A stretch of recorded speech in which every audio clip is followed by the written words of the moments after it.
Hello everyone, welcome to Elite's Grid. So, one common memory that many of us would have from our school times would be that सुबह सुबह जल्दी तैयार हो रहे हैं और कभी बेल्ट नहीं मिल रही, कभी आई कार्ड नहीं मिल रहा, कभी टाई नहीं मिल रही, 5 मिनट बचे हुए हैं and your mother is looking for it, you are looking for it और फिर भी वो मिल नहीं रही है. You are checking all the drawers, all the shelves, but you are not able to get it and that happens again and again.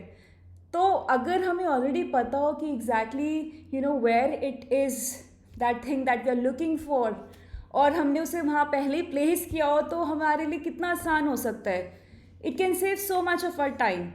तो ऐसे ही कैट में आपने आरसी पढ़ा और आपको again you have to go back to look for some specific information.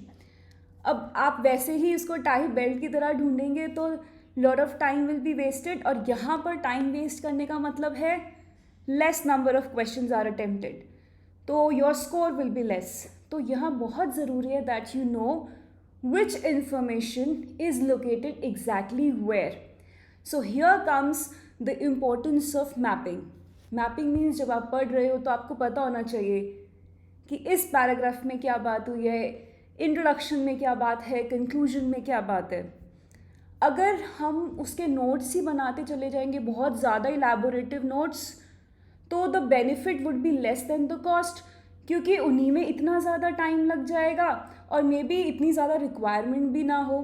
तो that is also not a very good thing. तो बहुत ब्रीफली, बहुत शॉर्ट हैंड में, पूरे पूरे सेंटेंसेस नहीं लिखने होते, तो बहुत शॉर्टकट्स में कोई सिंबल से ऐसे यूज़ करना है कि बहुत कम टाइम में आप उस पैराग्राफ में क्या इंफॉर्मेशन है उसे अच्छे से नोट डाउन कर सको. Don't write complete words, use symbols, maybe some image, draw something like that.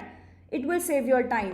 But it is important, specially introduction और कंक्लूजन की बातें, क्योंकि वो तो ओवरऑल इन्फ्लुएंस में भी बहुत हेल्प करते हैं.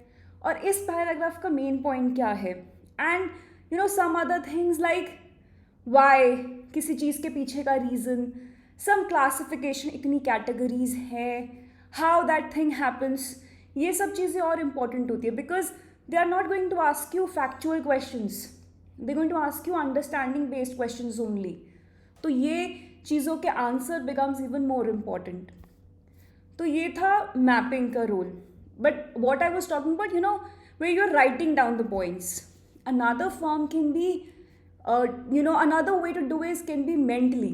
अब mentally क्या होता है, some of you would have faced this situation कि आपको कोई बातें नोट डाउन करनी है, may be from your senior, but उस टाइम आप नोट डाउन नहीं कर सकते, तो आप अपने माइंड में सोच रहे होते हो कि अच्छा these are the 4 things, these are the things that I have to do. मतलब ऐसी सिचुएशन जहाँ पर मे बी किसी डिबेट के इंपॉर्टेंट पॉइंट्स आप सुन तो रहे हो बट आप उस टाइम लिख नहीं सकते, तो आप 3-4 बातें अपने दिमाग में मेन रखते हो. तो ऐसे ही आप हर एक पैराग्राफ की जो एक एक इम्पॉर्टेंट चीज़ है वो याद रख सकते हैं. So that would be like mentally I am mapping the RC. And अगर if you are someone who feels comfortable और more comfortable in reading the questions before, तो उसमें तो और आपको टारगेटेड मिल जाते हैं वर्ड्स कि इनका पता होना चाहिए, तो आप और पढ़ सकते हो कि ये वाले पैराग्राफ में ये चीज़ mention and all such things. So mapping is really important and it should be done in a manner that saves your time. So I hope you would definitely employ this mapping technique and this will improve your score in mocks.